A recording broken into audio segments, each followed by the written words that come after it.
70% of divorces are initiated by women. And as a divorce lawyer, I can tell you that women are not divorcing men because they're bored or ungrateful.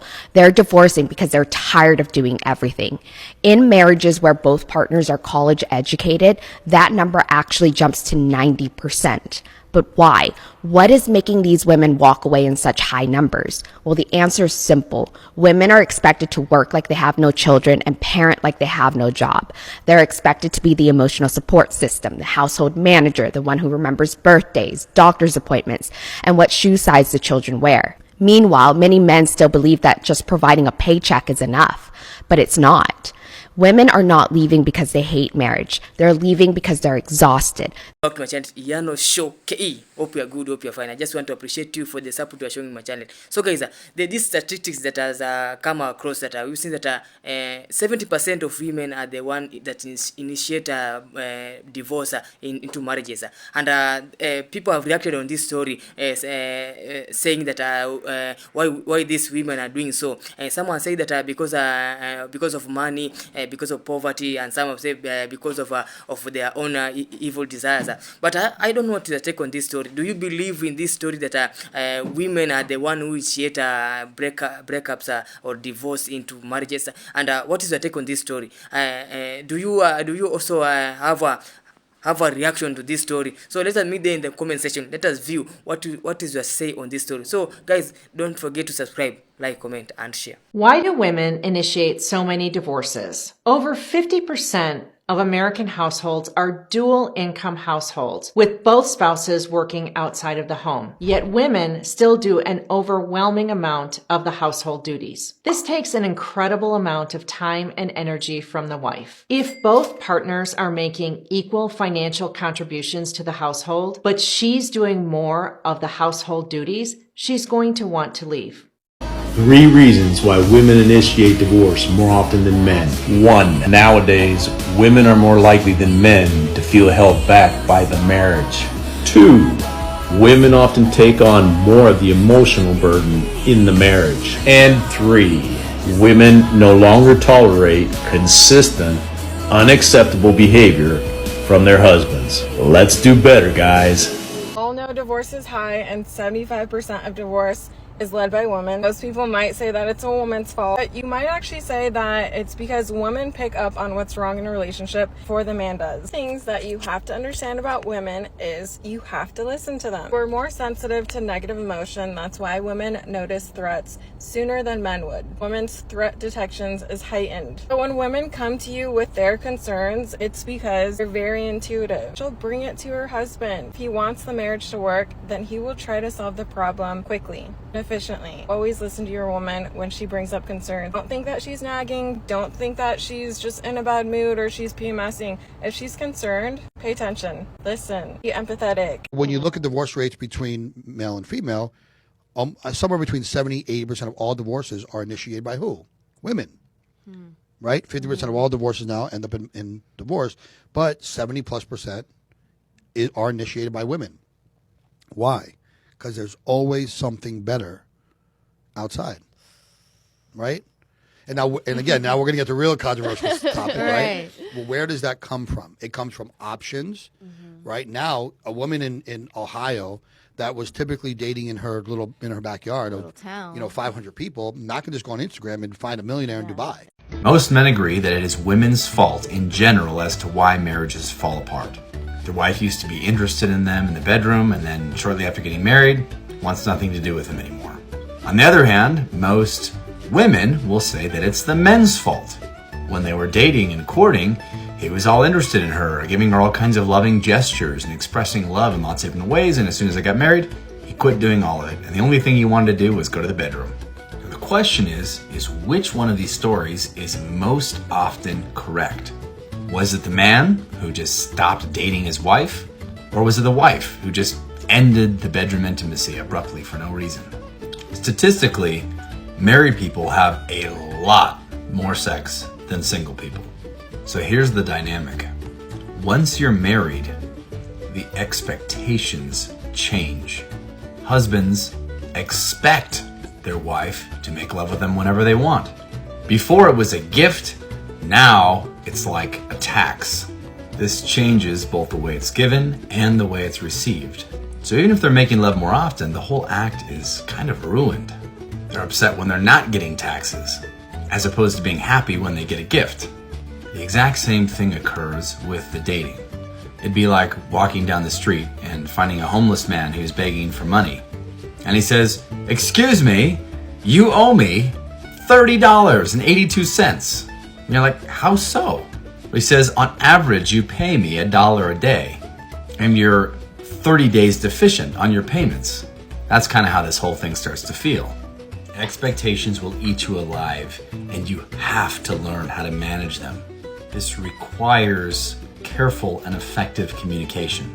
It also requires for you to be mindful as to which expectations you have and whether or not they're reasonable or should be adjusted. I have an entire lecture on this specifically in my marriage courses. Don't let expectations destroy your marriage. Women initiate about 75% of divorces. There are multiple reasons for that. What one reason is that women are higher in trait neuroticism. They're more sensitive to negative emotion. So they feel more units of negative emotion subjectively per unit of stress. That's a way of thinking about it. And so they get unhappy faster. The world is more dangerous for them in some sense physically, but I think more importantly, they are going to bear primary responsibility for dependent infants. And if you have an infant depending on you, you should react to the world as if it's more dangerous than you might if it was just you navigating through it. There's a reason why 70% of divorces are initiated by women. It's because no one taught you how to meet your wife's or girlfriend's most crucial need. If you think expressing your vulnerable emotions to her is a sign of neediness, then you're sure to lose her too. Knowing how to express your needs to her and all of your emotions is a sign of strength and gives her what she craves most, emotional connection. Men today aren't weak, they're just scared. Why do females always initiate the breakups and divorces? You know what I've been through, so you're asking the right guy. There's two reasons for this. The first reason is that women tend to monkey branch, right? They have one foot out the door of the relationship, facing the next guy that they have lined up before they actually leave the relationship that they're in. They check out emotionally months before they actually leave physically. They like to make sure that their next option is lined up and ready to go. The second reason that women do it first, women break up before guys will do it, is because a lot of guys today, due to so many reasons, are weak in the sense of they don't have their own confidence, they're not willing to back up their boundaries and actually walk away when they're disrespected. So hypergamy is the reason number one, which is basically if females, they want the best option, right? And this is an evolutionary thing. Like they want the strongest mate who can give them the best chance of survival for her and her kids. So it's a natural thing, it's not really their fault. And then the second thing, guys are not willing to walk away when they should. And do you want to know why 70 to 80% of divorces are initiated by women? Because she's the thermostat in the relationship. If there's a theme or themes that keep coming up over and over and over, do not ignore them. Do not turn a blind eye to them. Your wife has been giving you many signals, red flags, but maybe you probably brushed them off as complaining or treated them as unfounded hints or threats. Women will wait years until they stop and want out because you turned a blind eye. Listen up, or you may get to a place in 2, 3, 5 years from now where she actually walks away because for decades you've been ignoring her and the issues that she has been trying to get you to see. And I mean, with all of your answers besides her, this is the reason why women initiate 70 to 80% of the divorces, because you prioritize your happiness over your family. As nonsensical, as illogical, it doesn't make sense to do that. Women have a very solipsistic view. You think that the world just revolves around yourself, so you want to prioritize your own happiness. Well, happiness is fleeting. It's up and down. Why would you like any logical right mind person, why would you prioritize something that is fleeting? Meaning that you're happy at one moment, you're not happy the next. Women will check out before they leave, long before they leave. So when a woman is emotionally just spent in her relationship, she will stay for a specific time frame as she's mentally preparing herself to leave. But when she finally pulls the trigger to bounce and leave, she's gone. So would you agree that the vast majority of divorces are initiated by women? Yes. Okay. Well, I do know that to be somewhat of a fact. Okay.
70% of divorces are initiated by women. And as a divorce lawyer, I can tell you that women are not divorcing men because they're bored or ungrateful. They're divorcing because they're tired of doing everything. In marriages where both partners are college educated, that number actually jumps to 90%. But why?